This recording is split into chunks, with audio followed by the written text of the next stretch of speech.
Hey, security peeps. We are back again with our Breaking Into Cybersecurity webinar podcast series. And I'm here with my fabulous co-host, Chris Foulon. Just say hi to the folks out there. Hey, everyone.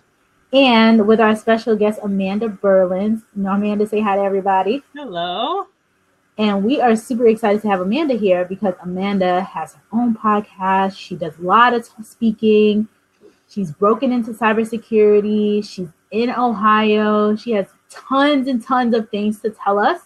So I am going to jump right in and ask Amanda, how did you break into the field? What made you interested in the field? And then tell us about all the wonderful things that you're doing right now today. All right. That's going to take a while. How long do we have? Exactly. So originally I started in tech right out of college. I went in for just a 2-year help desk degree, which was I didn't really learn a whole lot in college, to be honest.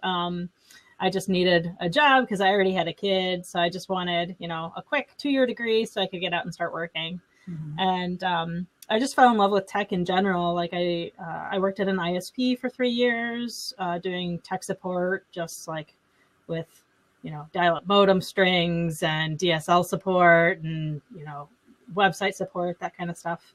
Mm-hmm. And I just kind of worked my way up in tech from there. So I did a lot of help desk work. I worked at a help desk at a hospital for a couple of years just to get my foot in the door, and then kind of worked my way up through that. So I started learning more about Windows servers and switching and routing and Cisco stuff, and just kind of a jack of all trades. It's nice when you work for a company of that size, I think, because you can have your hand in a lot of things and not have to go through the bureaucratic, this is our switching team and this is our server team. And you kind of get a good idea how everything works together.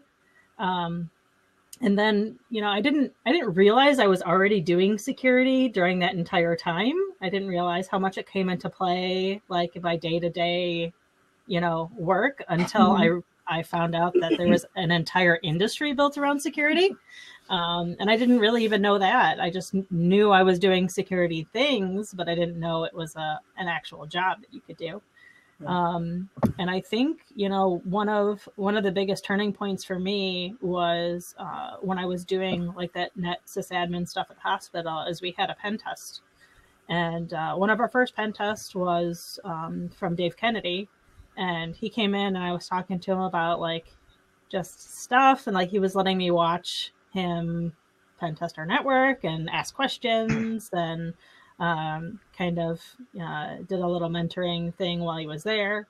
And, I told him some of my interests and how I had gotten kind of some pushback from some people on how they, depending on what my skill sets were, that maybe I didn't belong in security. And mm-hmm. Dave kind of shut that down. He's like, hey, there's this conference that I'm hosting. Why don't you come down to that? And I think you'll really like it. And you could definitely do security. That's, you've already been doing it. And, there's definitely a future for you if that's what you want to do. So that was probably the bigger turning point for me, was someone like that, just kind of giving me the little boost that I needed at that time. Mm-hmm. And then I started doing a lot of security stuff within the hospital specifically. And from there, I just kind of grew and started doing network specific security, went to a company and ended up doing MSSP work and working in Splunk and a bunch of SIM related stuff. And I just kind of took off from there. Wow. I mean, talk about a great first mentor to have in security. Yeah, for sure. Yeah. So he gave you the boost. He suggested to go to the conference. What conference was that for those that are interested? So it was DerbyCon, and so this is the last year DerbyCon. It's DerbyCon 9, I think. Yeah, 9. And my first one that I went to was 3. So okay. It's been a while now. But yeah, I've been to everyone since, and now I run stuff at DerbyCon, and it's definitely definitely my favorite conference out of all of them. So what was the what was the time period between when Dave said that you definitely had what it took to be in security to when you got your first security role? Like how long of a period was that? I want to say a year or two. It's difficult in some organizations and some fields, like the healthcare field. They don't realize a lot of times your skills are transferable to other places, right? They don't want to pay you a security salary. They don't want to give you that security title, even though you're already doing the work. So I didn't technically have a security role when I was there, even though like I was running internal phishing campaigns and doing vulnerability management and patching and all security ops would do, right? But I didn't get my first like true security role until I left the hospital and actually looked for something looked for somebody that was looking for a security specific position.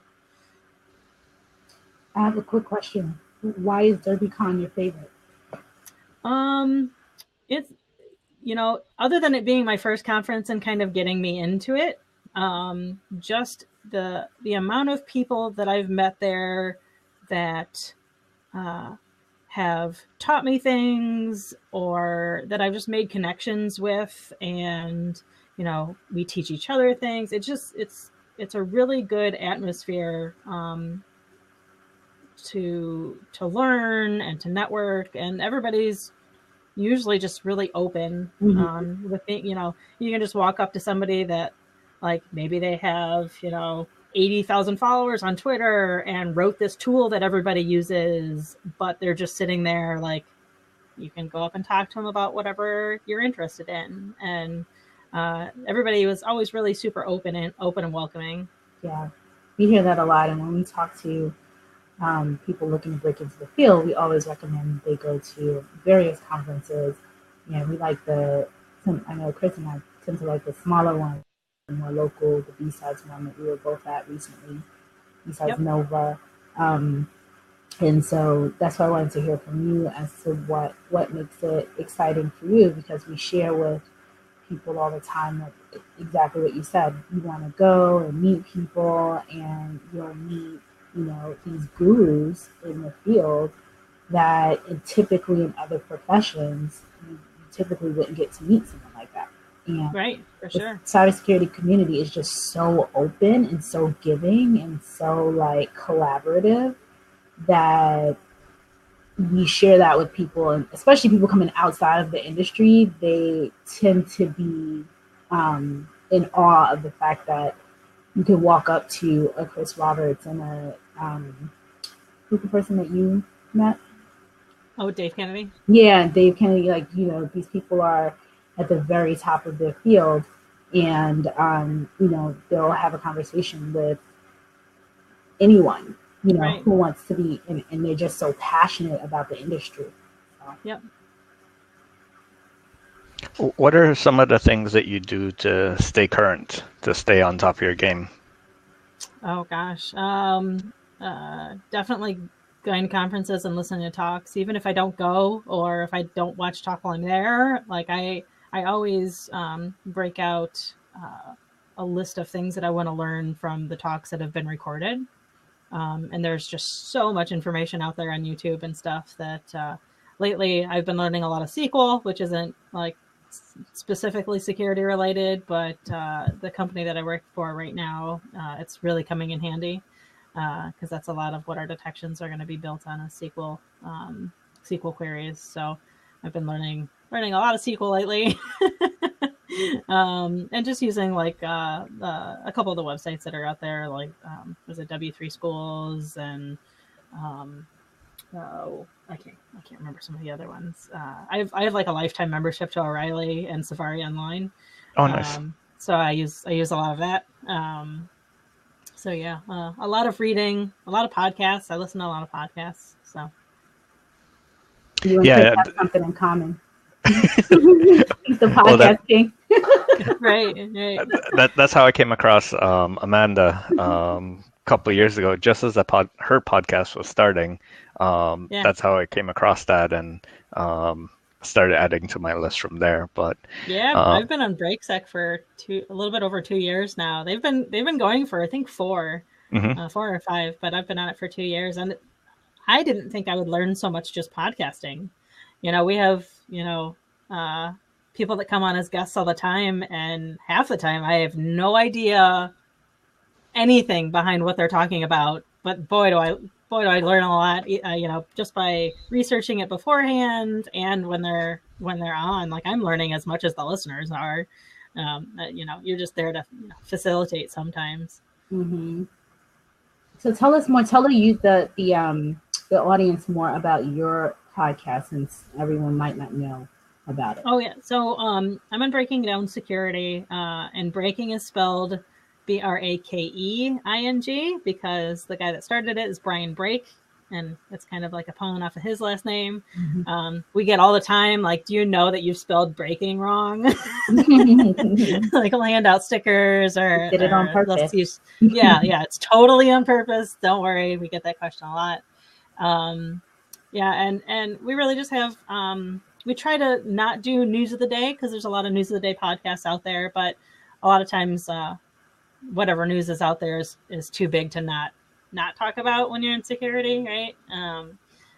But we have a lot of guests on and talk about anything from AppSec to defensive security to the latest vulnerability. We just aim to teach people. Is it a daily podcast? No, just once a week. Okay. Yeah. Sometimes we miss, but it's hard to schedule, especially when we have some people that are all the way on the West Coast, and I'm in Ohio, and we're trying to schedule one the other day with people in like Hawaii and Italy and everywhere in between. I thought we could just all meet in Hawaii, and that way we could we didn't have to worry about the scheduling part, but nobody took me up on that. So from your, I guess, back to the beginning of your career, did you go down the education route? Did you go down the certification route, or did you go down, I'm going to learn everything from scratch and just claw my way up? Right. So like I said, like I got that 2-year help desk degree, and I, looking back at it now, I knew nothing. Like I really wasn't into tech when I was in high school. I'm just like, I can type fast, so I might as well get a computer degree, right? And honestly, the most helpful thing I learned when I was in college was technical writing skills.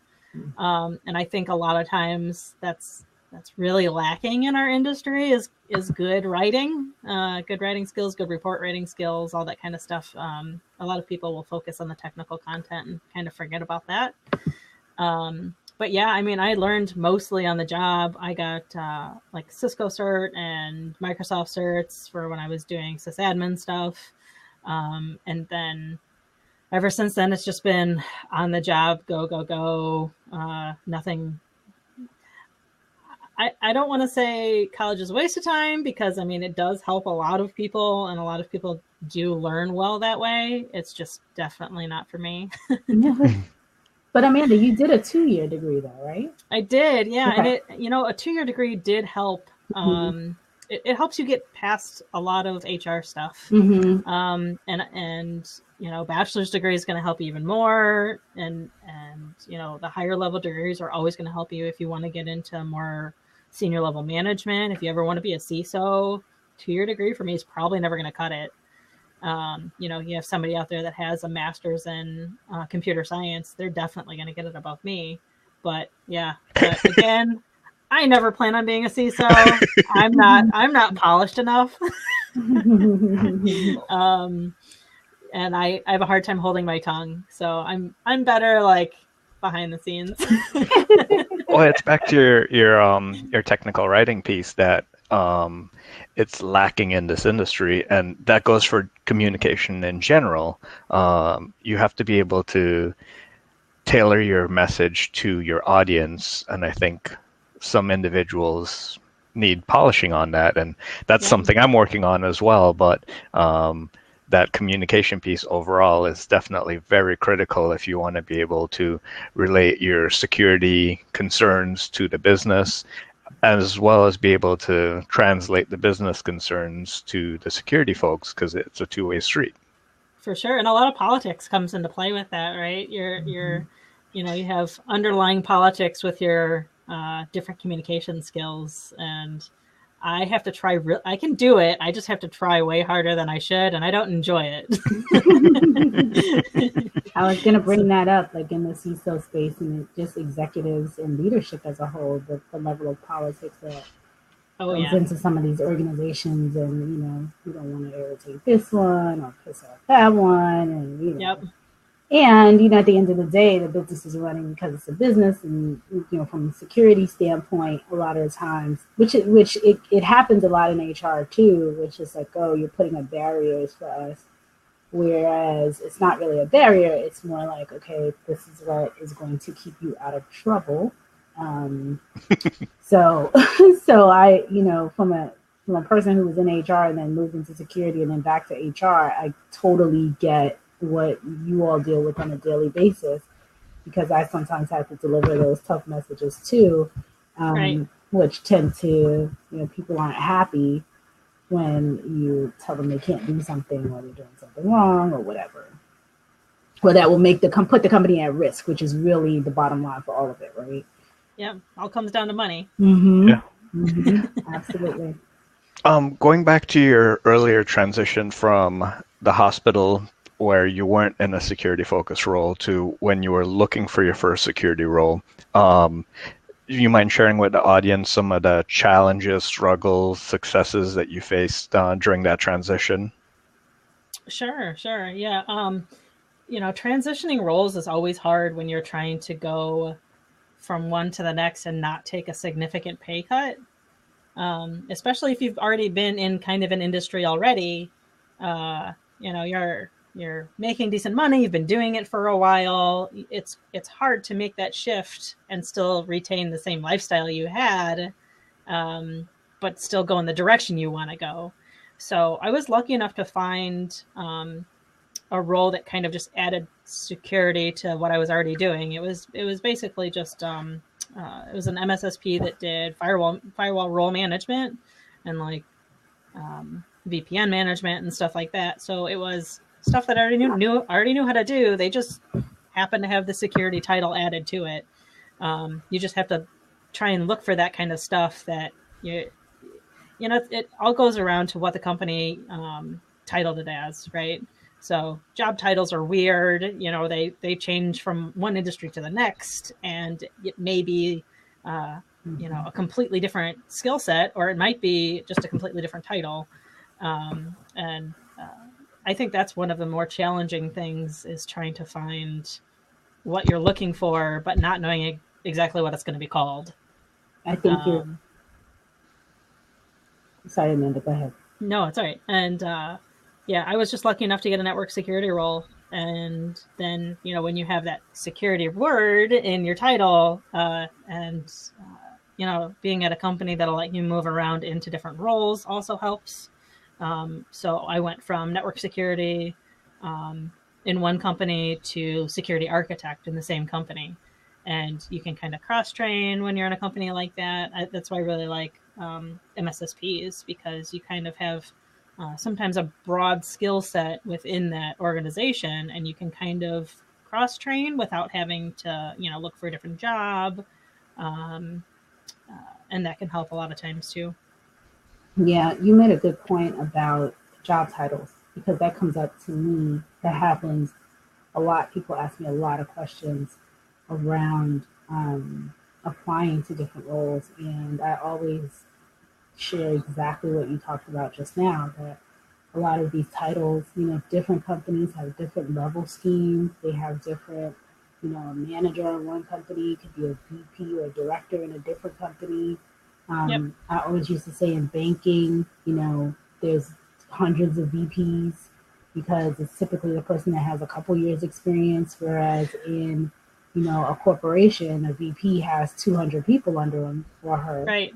And in banking, a VP is somebody with like 5 years experience. So it definitely depends on what actually the job entails. And to really dig into the words, the actual job description, which, sometimes those aren't the best either, but Right. a little bit better to look at the actual description of the job to figure out what it's doing versus only looking at titles. So I'm glad you brought that up. That's such a good point. Oh, yeah. How many companies did you apply for, or were you just lucky and you had a connection and you got it right away? I just had connections so far. I've either gotten jobs through connections I've met at conferences or Twitter. So jumping into the first security role I had after the hospital was just somebody I knew from a local security meetup. They're like, hey, we're going to hire a new vulnerability management person. Do you want to apply? So at the time, I was only kind of passively looking for a job. And I just had a good opportunity come up, so I took it. Nice. Yeah, and since then, it's just been industry connections on Twitter.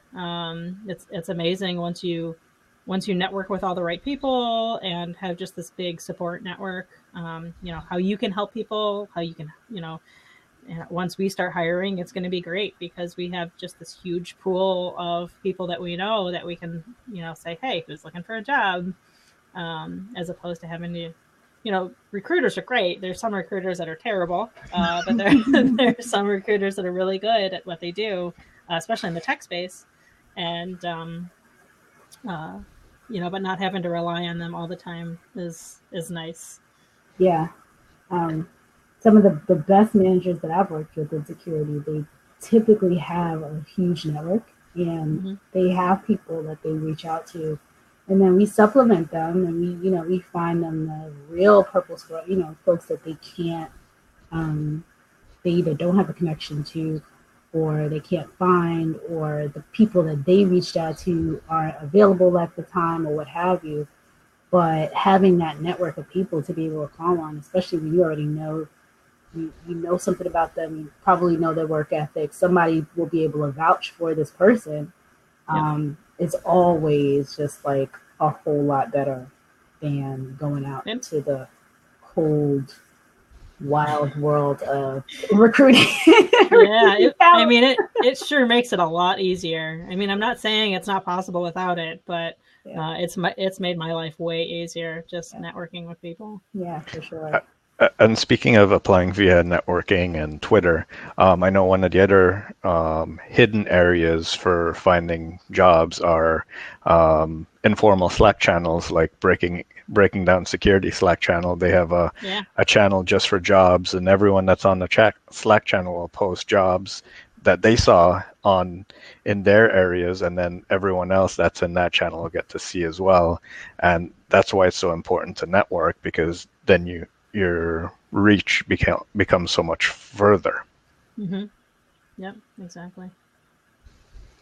Well, and any other things that you wanted to share with us about your journey that we haven't touched on so far? So another reason why DerbyCon is one of my favorite is that's actually where I met my my book editor. So it was, it's been like 4 years ago now that I met her. Her name's Courtney, and she used to work for O'Reilly. And I just had a mutual acquaintance come up to me and say, hey, Amanda, this is Courtney. You guys should talk. And she was just looking for cybersecurity content for O'Reilly. And I've always had it like on my bucket list to write a book. And, I had recently moved to start doing MSSP stuff and realized how messed up everything was and how you're just always making the same recommendations, and pen testers are always making the same recommendations because nobody patches or everybody has local admin, and everybody's doing the same mistakes all the time. And that was kind of my idea around a book. That's how I met my co-author, Lee Brotherston. And if it weren't for that, I may not still have written a book. But yeah, that was probably one of my main accomplishments so far, was writing that. And it's been out, I think, 2 years now. It'll be 2 years in April. You should share your link in the chat for the audience. Oh yeah, I totally will.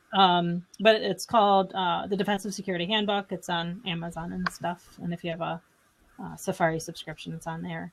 But yeah, it was very time consuming, a very arduous process. When my kids found out I was done writing, they were very happy because I was working a full-time job, single mom of 3, and I also was doing like a government contract at the same time. So I was working like 8 hours a week and writing a book. Wow. And it was a tough year. That is impressive. Yeah. So it was, one of the best things I've done so far, being in security. Enjoyed it. No, that's fantastic. I just pulled up it up on Amazon. So I'm going to put the link. Do you want the Amazon link or should we? Yeah, Amazon link works. Yeah. Thank you. And, I mean, Lee had the same idea at the same time, kind of, and we were both talking to O'Reilly. So I had never met him before we started writing, and like eventually met him at DEF CON. But we were actually writing on the book and stuff, and we're just Skyping to start writing before we'd even met in person. So that whole process was fun. So based on the timeline, when you wrote this book was almost the same time you were coming into the industry in an official capacity, so to say, right?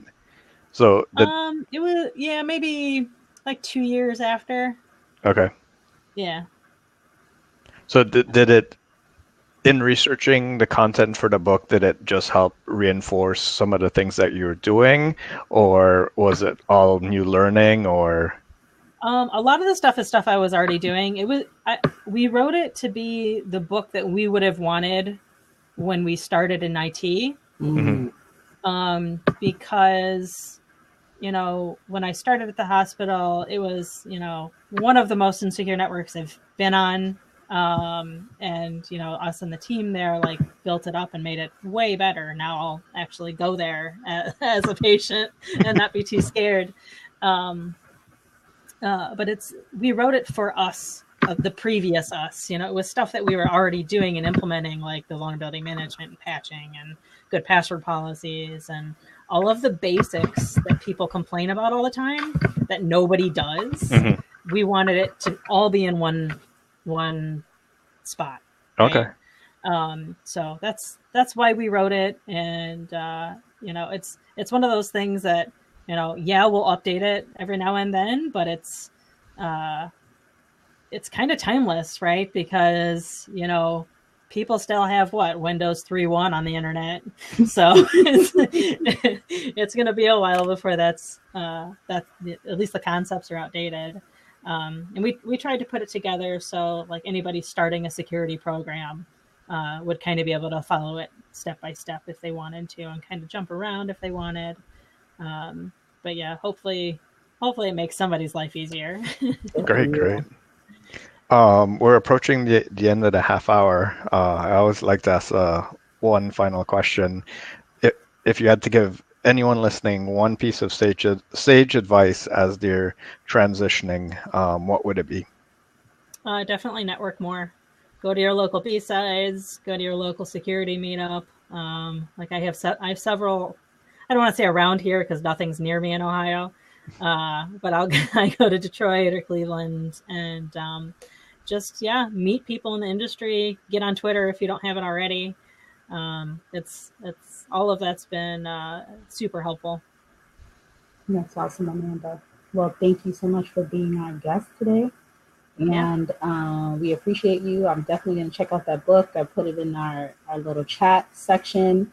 It's always awesome to have a fellow author on the podcast. Yeah, podcaster. I think this is the first time we've had. No. We had one other, I think, podcaster. So I do have one more thing if I have time. Absolutely. I totally forgot.